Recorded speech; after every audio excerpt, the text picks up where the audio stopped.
অনেক তো মাছ, মাংস এবং পনির এই সমস্ত পাতুরি আপনারা খেলেন, আজকে খান এবং দেখুন এবং শিখুন।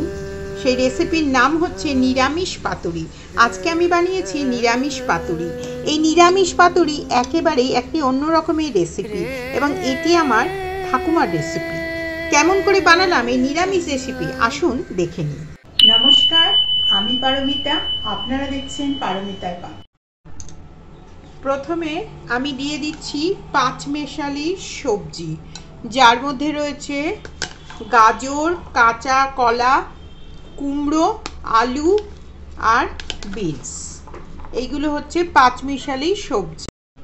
এরপর এর সাথে দিয়ে দিচ্ছি সবুজ মটর, এটা হলো মটরশুঁটি। যেহেতু এটা মটরশুঁটির সিজন নয়, সেজন্য এই মটরশুঁটিটা ফ্রোজেন মটরশুঁটি, কিন্তু এটাকে আমি অনেকক্ষণ বাইরে রেখে দেখুন একদম সফট মটরশুঁটি, একদম সুন্দর যেরকম মটরশুঁটি হয়, এই যে এরকম সুন্দর মটরশুঁটি কিন্তু আমি নিয়ে এসেছি।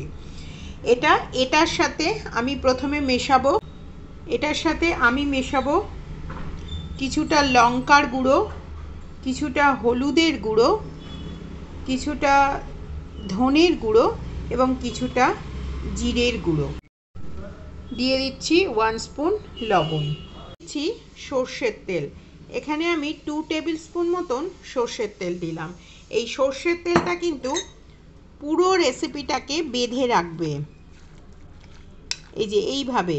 কিন্তু এর মধ্যে আরেকটা টুইস্ট জিনিস আমি দেব, যেটা কিন্তু বাইন্ডিং এজেন্টের কাজ করবে। সেটা কি, সেটা কিন্তু দেখতে হলে আপনাদেরকে পুরো রেসিপিটা কিন্তু মন দিয়ে একটা মশলা বানিয়ে নেব। তার জন্য এখানে নিয়ে এসেছি কালো সর্ষে, নিয়ে এসেছি সাদা সর্ষে, নিয়ে এসেছি 2 ইঞ্চি মতন আদা, নিয়ে এসেছি পোস্ত, হাফ স্পুন মতন পোস্ত, আর একটু পোস্ত দিয়ে দিচ্ছি 2-3টে মতন কাঁচা লঙ্কা।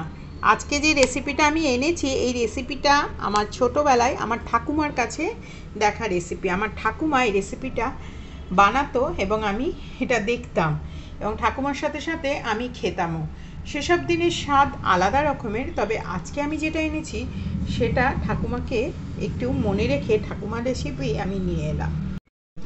এরপরে দিয়ে দিচ্ছি এর মধ্যে 2-3 চামচ মতন নারকেলের কুড়ো।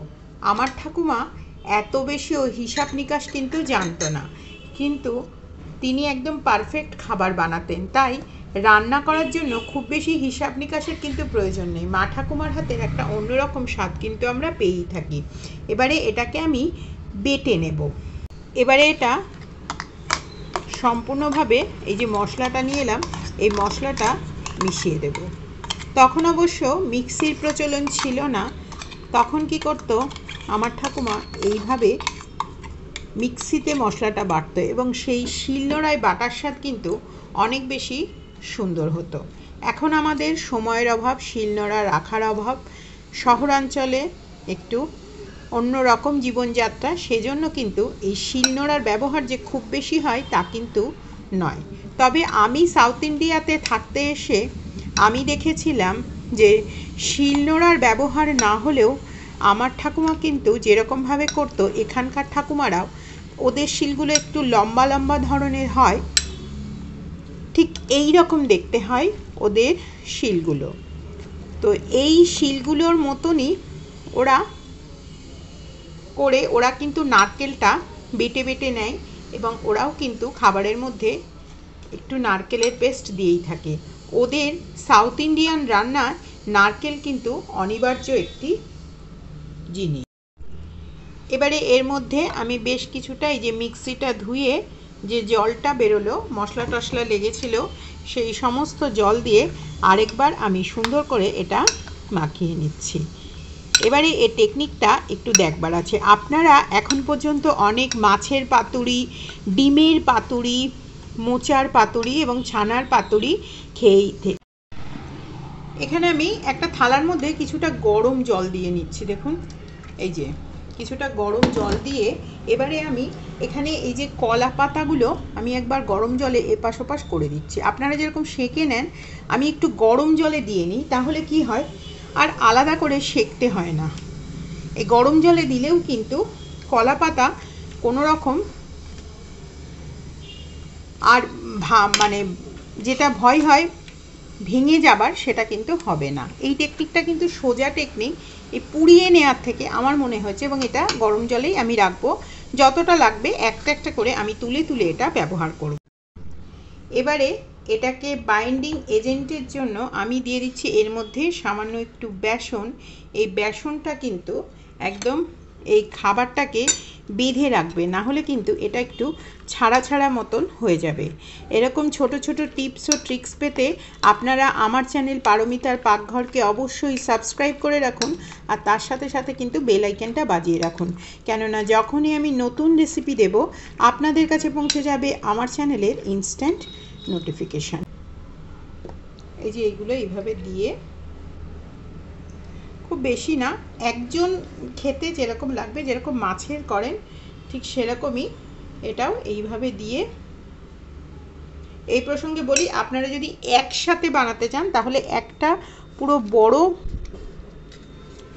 কলা পাতার মধ্যে দিয়ে সেটাকেও কিন্তু আপনারা বেঁধে নিয়ে বানাতে পারেন।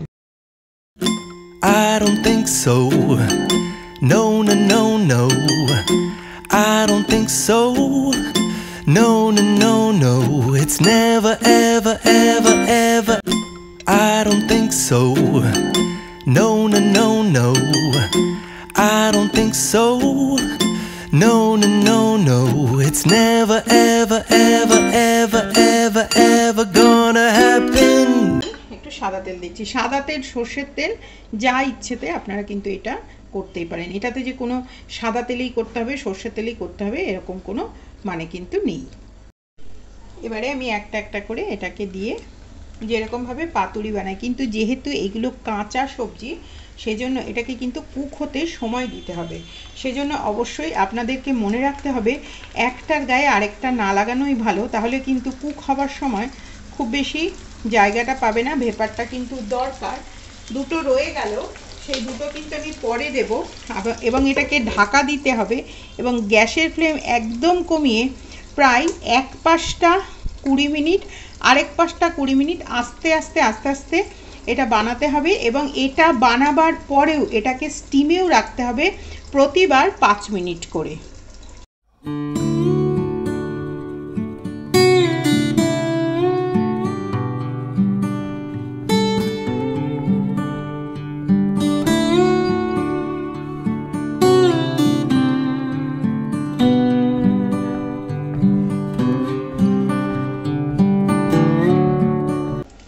আধ ঘন্টা মতন আমি দুটো সাইড এপাশ ওপাশ করে বানিয়ে নিলাম।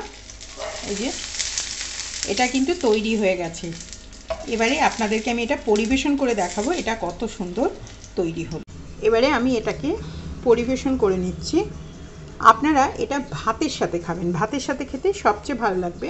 আমি আপনাদেরকে ভাতের সাথে পরিবেশন করেও দেখাবো। একটা আমি খুলে আপনাদেরকে দেখাচ্ছি। এবারে একটাকে আমি খুলে আপনাদেরকে দেখাচ্ছি কত সুন্দর তৈরি হলো নিরামিষ পাতুরি। এবং এইটা যারা নিরামিষ আসি আছেন বা যারা একেবারে একটু নিরামিষ খেতে পছন্দ করেন বা কোনো নিরামিষ দিনে এই রেসিপিটা কিন্তু আপনারা খেয়ে দেখতে পারেন। এটা কিন্তু সত্যি একটি অনবদ্য রেসিপি এবং আপনারা অনুষ্ঠান বাড়িতে এই খাবারটি কিন্তু ইনক্লুড করতে পারেন। এটা একেবারেই একটি অন্য রকমের সুন্দর রেসিপি। দেখুন এই যে একদম সুস্বাদু তৈরি হয়ে গেল নিরামিষ পাতুরি। এটা একেবারেই অন্য রকমের একটি রেসিপি। আসুন এটাকে আমি এবারে ভেঙেও একবার দেখিয়ে দিই কত সুন্দর তৈরি হলো। তাহলে দেখুন এই হচ্ছে আজকে আমার থালি, যেখানে রয়েছে নিরামিষ পাতুরি, ডাল এবং ভাত আর শসা। আর কিন্তু কিচ্ছু লাগবে না আজকের এই রেসিপির জন্য। এবারে এটা একটু দেখুন একদম সেদ্ধ হয়ে গেছে, দেখুন একদম পারফেক্ট সেদ্ধ হয়ে গেছে। যে সময়টা আমি দেখালাম এক পাশটা 15 মিনিট এবং আরেক পাশটা 15 মিনিট বা আর একটু সময়, তাহলেই কিন্তু সেদ্ধ হয়ে যাবে। একদম পারফেক্ট সুন্দর হয়েছে আজকে আমার